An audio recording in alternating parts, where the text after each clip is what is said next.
mengabaikan perintah suami. Nusyuz, istri durhaka. Lebih tinggi dari durhaka, duralek. Lalu bagaimana dosanya Pak Ustaz?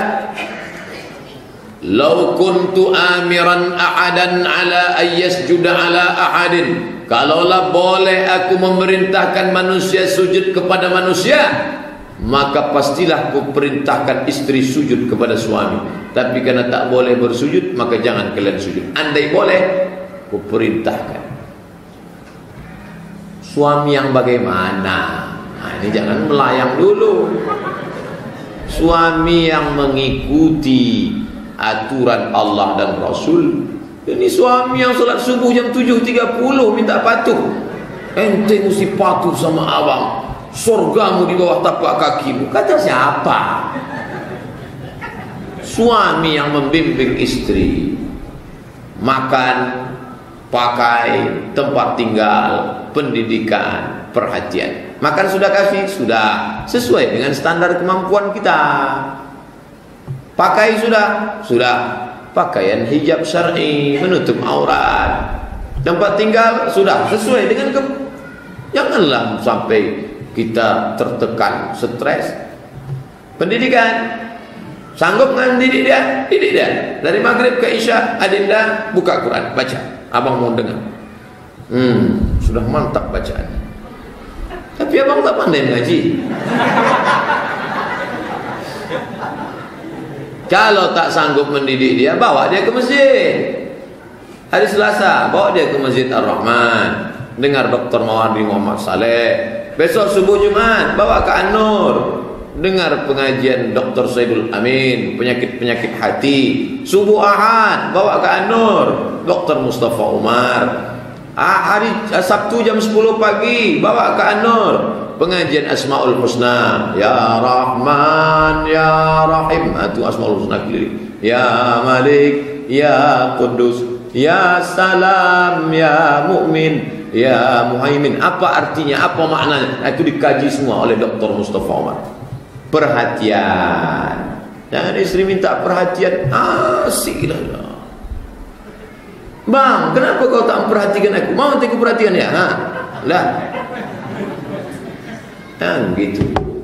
Perhatian, didikan, perhatian.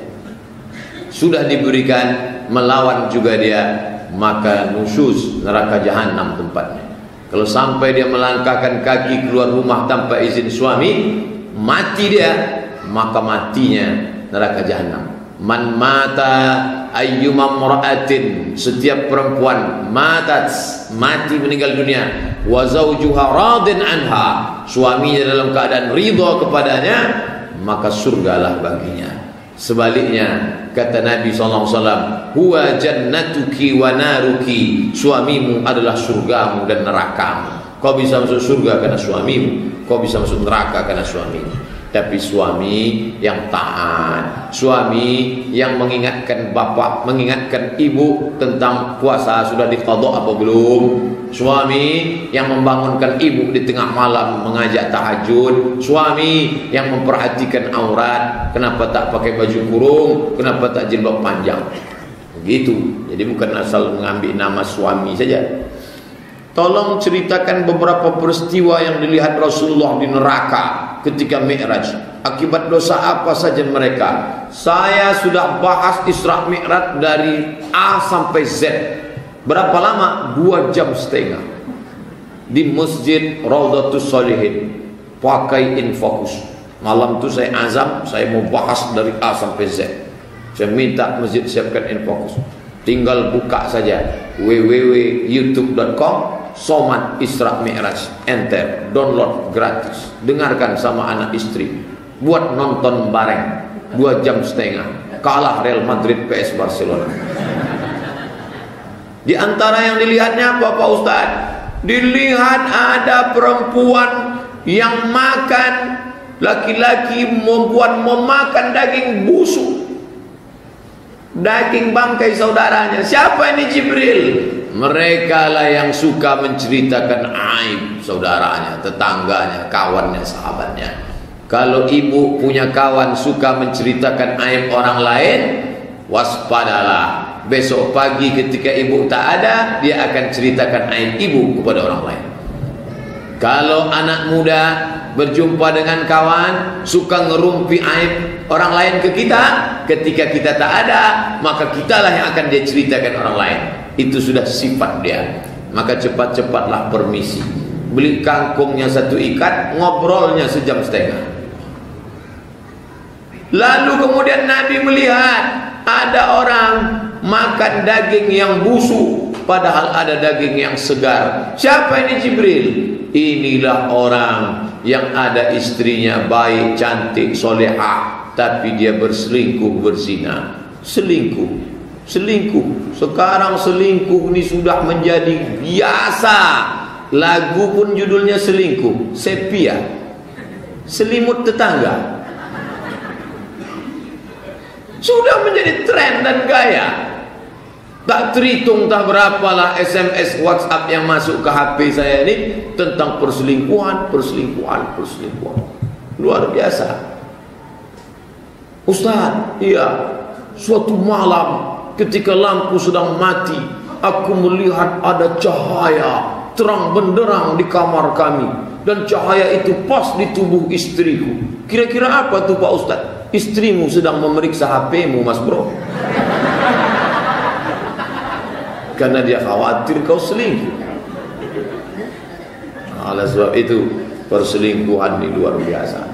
Itu di antara beberapa. Kalau mau lengkapnya, bukalah YouTube, tulis Somad spasi Isra Mi'raj, dapat nanti videonya di sini.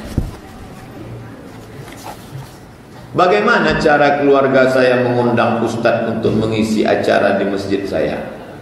Saya baru bisa mengisi pengajian bulan Oktober.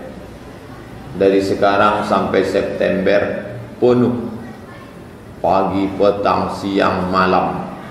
Tadi ada ormas ngajak rapat. Ustadz kapan kosongnya? Dari jam 11 malam sampai azan subuh. Kalian kalau mau rapat, buat undangan, saya datang. Apakah sah orang bertato sholat? Sah. Gimana cara kami mencari video Ustadz di YouTube? Tulis di situ Somad Tato. Dapat. Tadi sore ada perempuan nanya, tak tahu entah dari mana. Ada yang menyarankan saya nanya sama Ustadz tentang menyambung bulu mata. Setahu saya dulu di kampung yang disambung tuh galah untuk njuluk jambu. Seorang bulu mata disambung. La ilaha illallah. Saya bilang itu sudah saya bahas dulu di masjid PMC. Gimana nyari videonya Pak Ustadz? Tulis di YouTube Somad Tato. Karena di situ ada pembahasan 5 tentang perempuan tukang buat tato, minta buatkan tato, mencabut bulu mata, alis mata, kemudian mencukur, mencabut, merapikan segala macam, menjarangkan gigi dan merubah ciptaan Allah. Ada videonya, share bagi ke kawan-kawan. Orang yang sudah bertato, maka kalau dia tobat tak perlu dia setrika tatunya.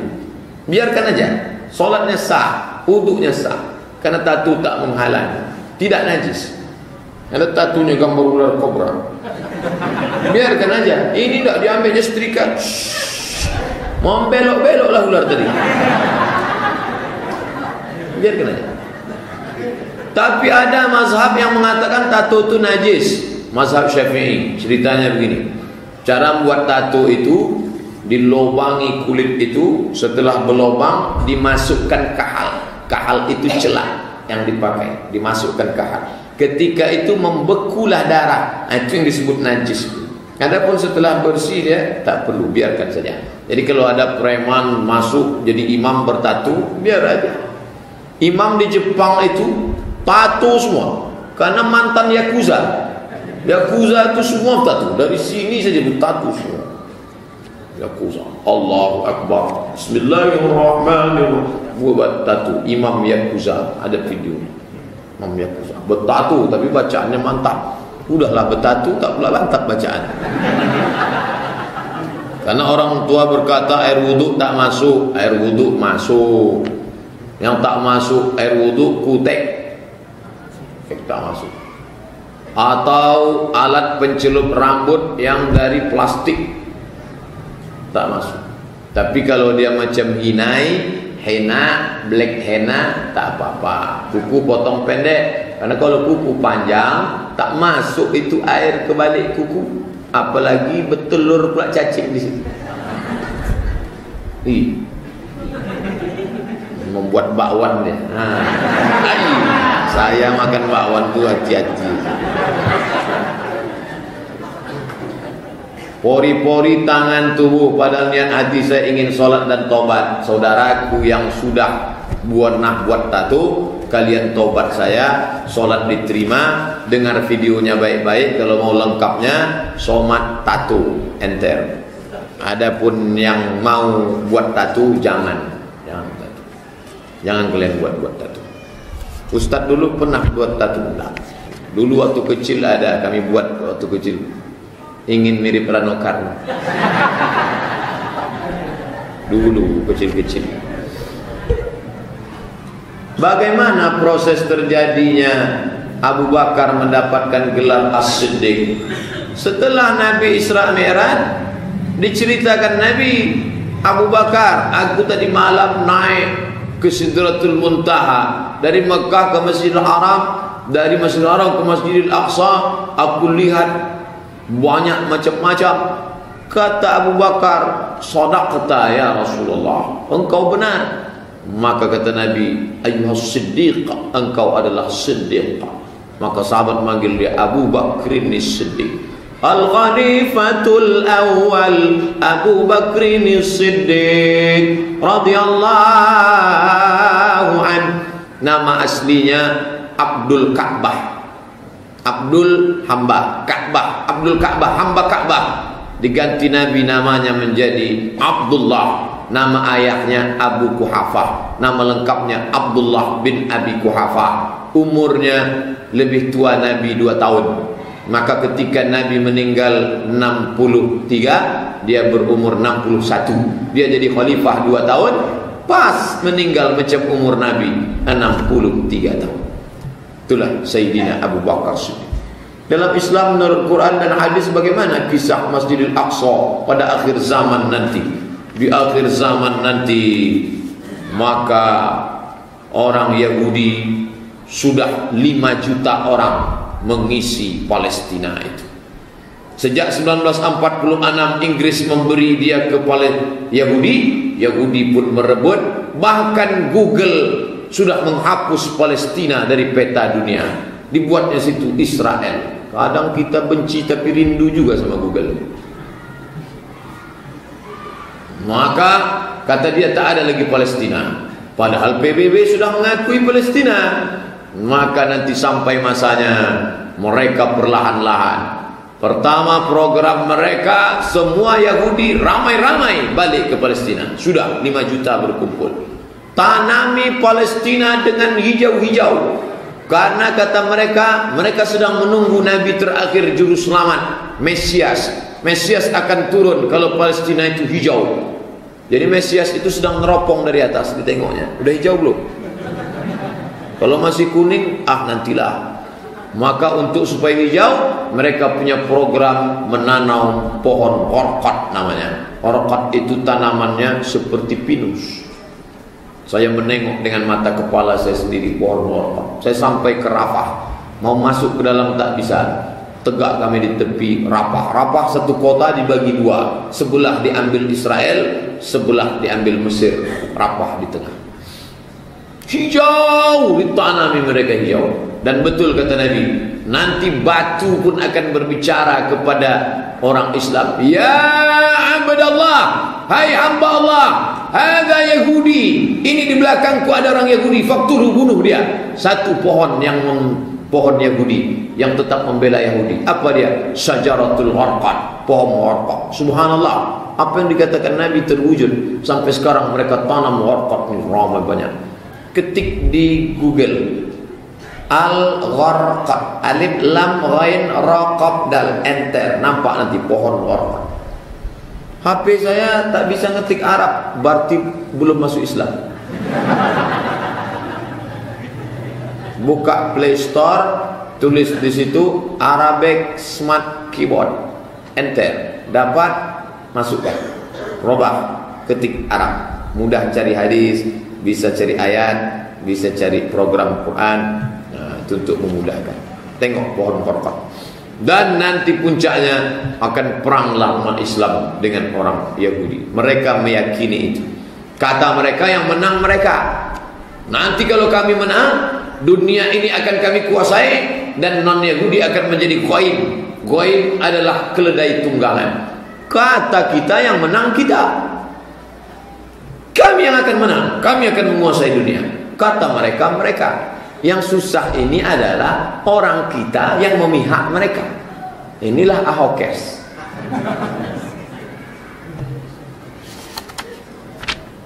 Bolehkah solat taubat dilaksanakan tiap waktu? Setiap waktu solat sunat taubat.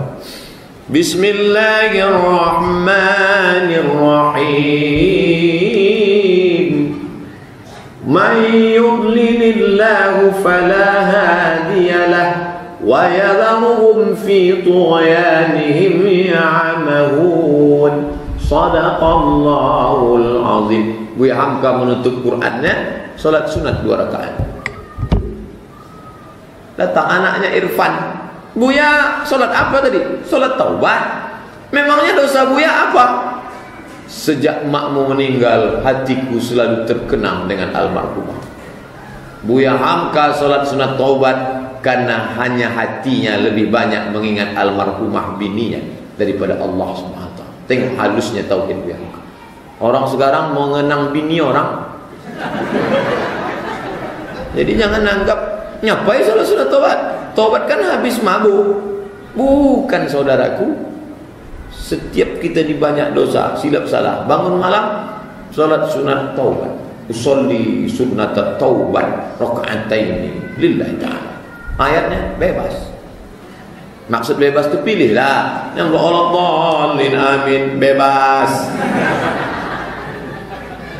Bolehkah? Boleh. Sebab pelan-pelan Buya Hamka orang alim, Masya Allah. Apabila imam baca ayat seperti kumur-kumur, tak jelas makharajul huruf, panjang pendek, sehingga ada rasa gelisah dalam hati, bagaimana sebaiknya Pak Ustaz? Apakah mengulang solat sendiri atau mohon ampun saja kepada Allah? Musyawarahlah, buatlah fit and proper test. Masjid di air dingin lebih bagus masjid kita ini daripada masjid di air dingin. Itu mengangkat imam hafiz Quran 30 juz. Masyarakat di sekeliling biasa saja. Masjid dekat rumah saya, itu imamnya dibuat mahasiswa UIN. Bacaannya bagus, 2 orang, ganti-gantian mereka. Ketua masjidnya siapa? Abdul Somad LC. Kalau bapak sholat dekat rumah saya, mereka jadi imam. Kenapa tak ustaz yang maju? Saya kalau habis ceramah suara saya hilang. Bismillah. Jangan kita juga maju. Tapi kalau saya datang cepat, mereka segan maju. Jadi gimana caranya? Saya pura-pura lambat. Setelah nampak saya mereka udah maju, baru saya datang. Karena kalau saya datang, mereka segan. Udah saya bilang, saya kalau datang suara saya ini tak keluar. Tapi kalau saya keluar, saya imam. Jangan sampai orang berbisik. Bapak tu dah tahu sejelas suara tak keluar. So mantap. Mahasiswa tu saya suruh maju. Mahasiswa fakultas dakwah. Mantap suaranya. Bismillahirrahmanirrahim. Gitu. Disangkanya saya tak ada di belakang. Ada saya di belakang. Inilah. Jadi kadang kita ni tak tahu kita diri kita ini. Itulah perlunya. Halakam ru'un lam ya'rif qadrahu. Celaka orang yang tak tahu siapa jati dirinya. Saya ni ceramah, kadang pengajian 1,5 jam, tanya jawabnya 1,5 jam, 3 jam.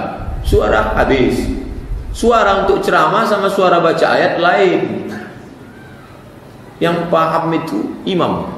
Oleh sebab itu ada orang yang mungkin lebih muda dari kita, bacaannya lebih bagus, suaranya lebih lapang, silakan dia maju ke depan. Pak Ustadz, biasanya setiap akhir bulan para suami-suami hadir di rumah Allah, ini gajian. Apakah uang gaji itu harus sepenuhnya diserahkan ke istri?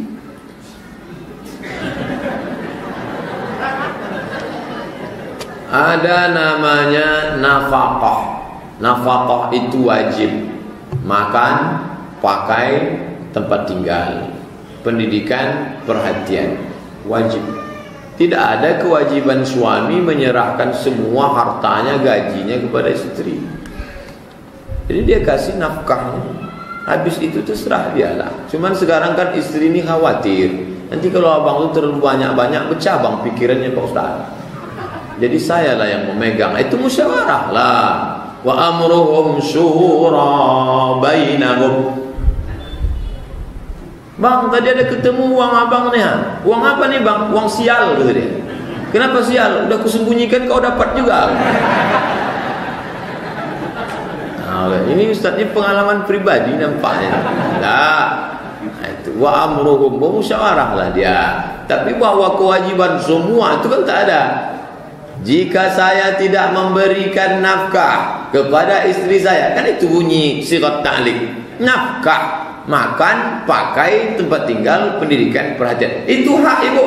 Kalau ibu tidak diberinya selama 3 bulan berturut-turut, maka ibu pergi ke pengadilan agama, maka jatuhlah talak 1 kepadanya dengan membayar iwat Rp10.000. Coba putar video itu balik. Itulah gunanya direkam waktu nikah kemarin. Namanya sirat ta'liq. Buka di Google sirat ta'liq, enter, dapat. Posting ke nomor bapak sekarang.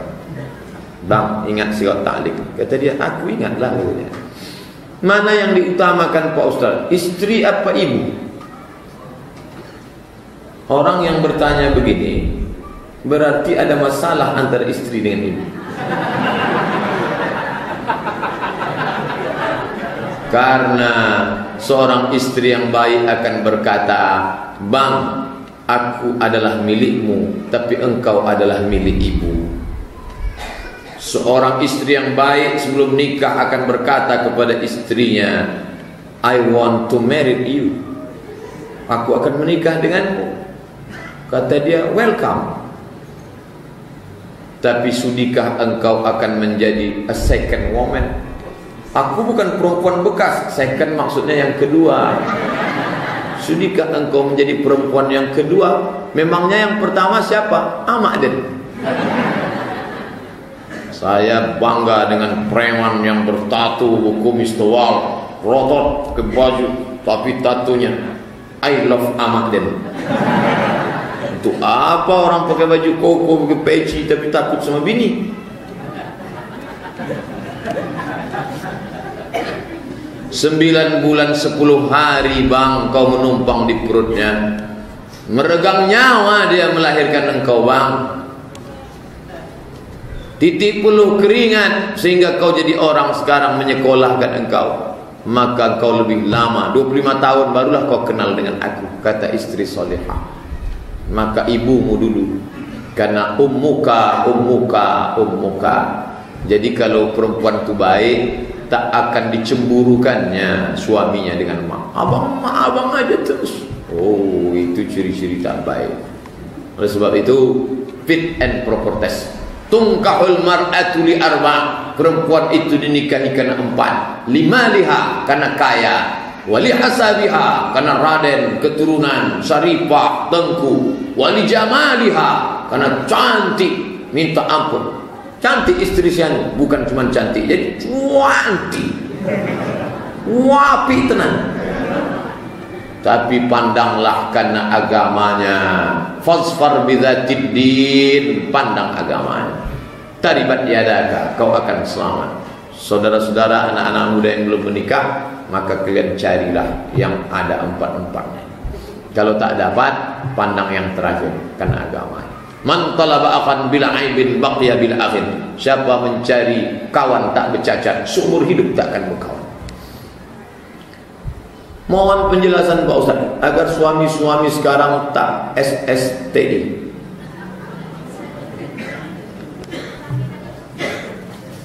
Suami takut istri, kata ibu. Ustaz, tolong doakan tetangga saya yang selalu iri dan dengki kepada kami dan tetangga lainnya supaya bisa terjalin kembali silaturahim antara kami semua bertetangga. Yang namanya orang benci dengki itu dari sejak zaman dulu sekarang tetap ada. Mati pun dia lagi akan lahir yang baru lagi. Waktu saya dapat berita lulus ke Mesir, apa kata orang yang tak senang? Somad lulus ke Mesir, mana mungkin lulus?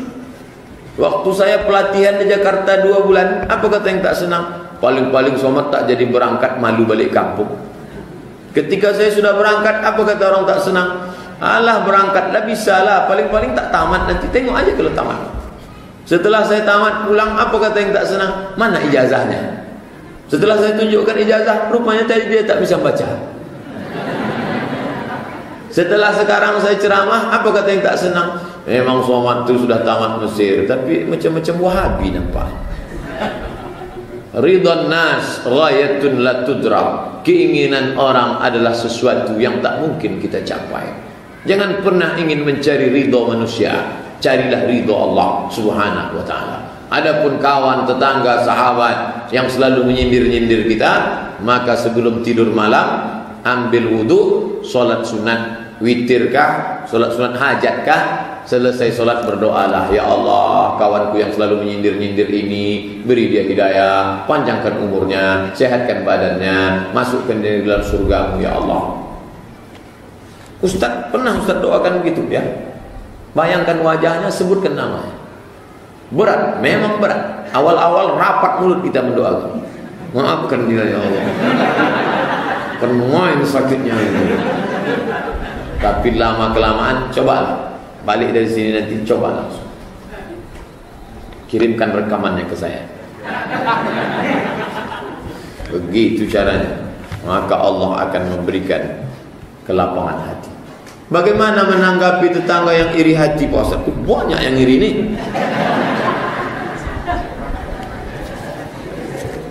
Orang tidak akan berhasil sampai dia menemukan 3. Yang pertama, kawan yang iri. Yang kedua, musuh yang benci.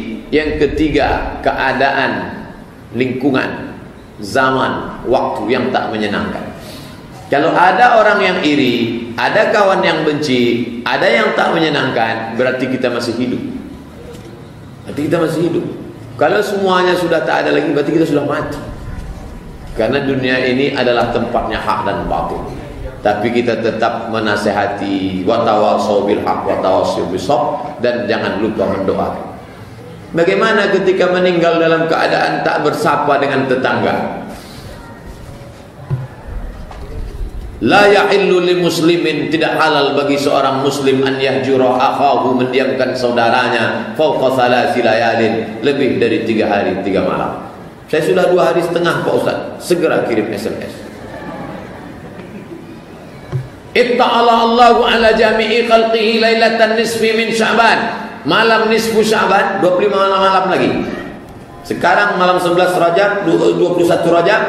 Nanti malam 14, hari 14 Sya'ban, malam 15, malam nisfu Sya'ban. Hadisnya sahih, kata Syekh Albani. Ittala Allahu ala jami'i khalqihi, Allah mengampunkan semua makhluknya malam nisfu Sya'ban, illa, kecuali 2. Pertama, musyrik. Kedua, musyahid. Musyahid, orang yang belum berdamai. Berdamailah, karena kalau tidak, tak diampuni Allah Subhanahu wa ta'ala.